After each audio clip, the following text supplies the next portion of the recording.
What is up, guys? Welcome back to the channel. Hope you're all having a great day. Today we're gonna be, guess what? That's right, messing with the Civic again. We got some new parts to install. I'm gonna go ahead and gonna be dialing in the rear camber. I'm at the point where I'm needing to get new tires for the car, and I've noticed that there's a bit of inner camber wear on my rear tires. So I bought new tires. We're gonna go ahead and be getting them installed today and getting the car aligned. But to help out with the wear, the camber wear, since I am lowered on the D2 coilovers, if you don't know, it did kind of, obviously give them a little bit of camber because I lowered the car. So I got a new part today that's gonna help with that. And what I've bought is Skunk 2 rear camber kit. These things are amazing looking. I got the gold ones. They do come in like a charcoal grayish color as well, but I thought the golds look cool, even though you're probably never gonna see them because never go under the car really. But at least I know they're there, so I know it'll look, I know it looks good. So yeah, I found this kit online. It's gonna help out with the whole camber adjustment. These are used so when I get the car aligned, they can go ahead and adjust the camber on it. Since it is adjustable, of course, that's what they're for. The OEM ones are just ones, single piece that don't adjust in length at all. So these will give it some good help for the guy that does the alignment on the car. So I'm gonna go ahead and be getting these installed today. That's what I'm showing you guys how to do. It's pretty simple. It does take a bit of work because you do gotta jack the car up, take the wheel off. But basically there's just two bolts that hold this in place. One in the back that goes through here, and then one in the front, and that's it. But it is a little bit of work to get to those back there. The front one's not too bad. And when I say the front, I meant the one sticking out closest, because you can actually even see it right here. This guy right here. So this is the rod we're replacing. So you gotta get to this bolt, and then another one a little bit further back that I'll show you guys once I get more visual, after the wheel is off. So I'm gonna go ahead, jack the car up, get the wheels off, and then get started, and I'll show you guys. Alright guys, so a quick change of plans. Unfortunately, I had a big fail trying to remove my wheel from the car. I guess the shop that installed my wheels for me just tightened those damn lug nuts way too much, and no matter what power tool I used, even my own body weight on a regular ratchet trying to take that shit off, it would just knock them off. So obviously I don't have any air tools, so I couldn't go that route. So new plan is go to a shop to basically get the camber arms installed. Alright guys, so I could not film the process because I was in a time crunch, but I got them on. There they are right there. It was just the one bolt here, one bolt in the back. Take it out, pop these in, put the two bolts back on, and you're good to go. Wasn't too hard to do, but definitely will help out with the whole alignment of the wheels. Now I'm at the best place in Kissimmee, SG Auto Works, getting the new tires put on. I don't think I've showed you guys that, but I've got these. Went with these 245 4018s, Falken Azenis RT660s. Gonna get lots of grip with these, get rid of these OEM craps. Can't wait, man. See what kind of speed we pick up with these on launch now. Launch should be so much better. Check it out, guys. Got the first tire put on, and god damn, these things look meaty. Look at that side profile.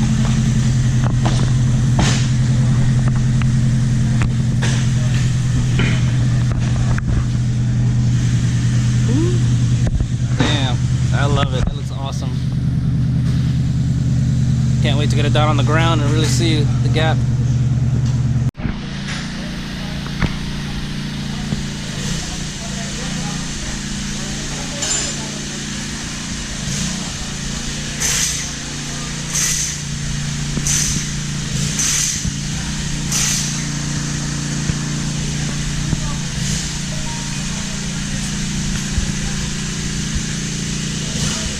Damn, Miro, this shit is perfect. Perfect size for this.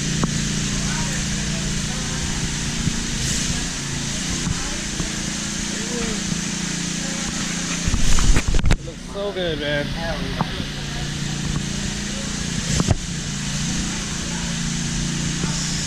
good, so good. Look at that. This shit is perfect fitting right there.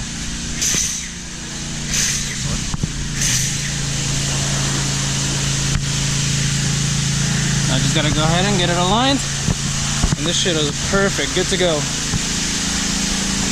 Got it all hooked up here, up on the lift, ready to go.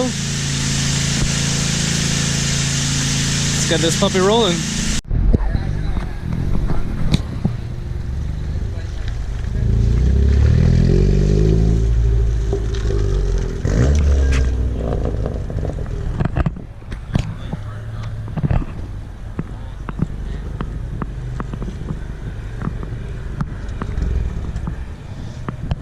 Natural, like pop? Yeah. It's just because it started after I put the down pipe. Yeah. That's when I started doing it. Alright guys, so I'm finally back home after the tire installation and the alignment and all that good stuff. One thing is unfortunate, but hey, at least now I know I can fix it. This tire right here, it freaking rubs. It rubs on the fender on little bumps, so I'm gonna have to adjust that. I don't know if it's the coilovers or what, but this side of the car right here for some reason is a lot lower than the rest of the car.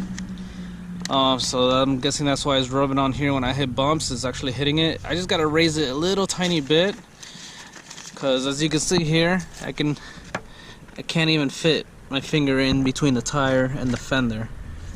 Like, it doesn't go at all. And if you come around to this side, I can get my whole finger in there. See? Before, I was only getting a little bit, maybe my nails worth into the fender and tire. But on this side, I can get pretty much half my finger. It stops right there at the middle point.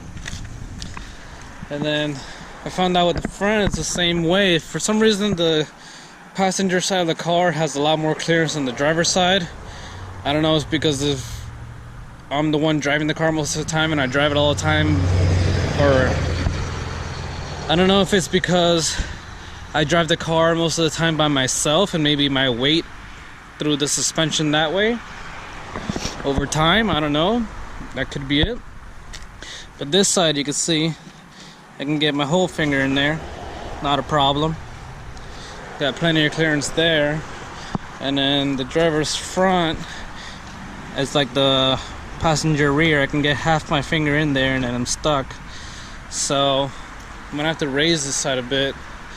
I'm gonna have to raise this one a little bit because the front did rub here when I hit a big bump. When I hit a big bump, this front did rub, so I'm gonna raise it a little bit so I can get my whole finger in there, like on the passenger side. And then this side again is the only one that rubs, but it's because literally it's like touching, there's no space there.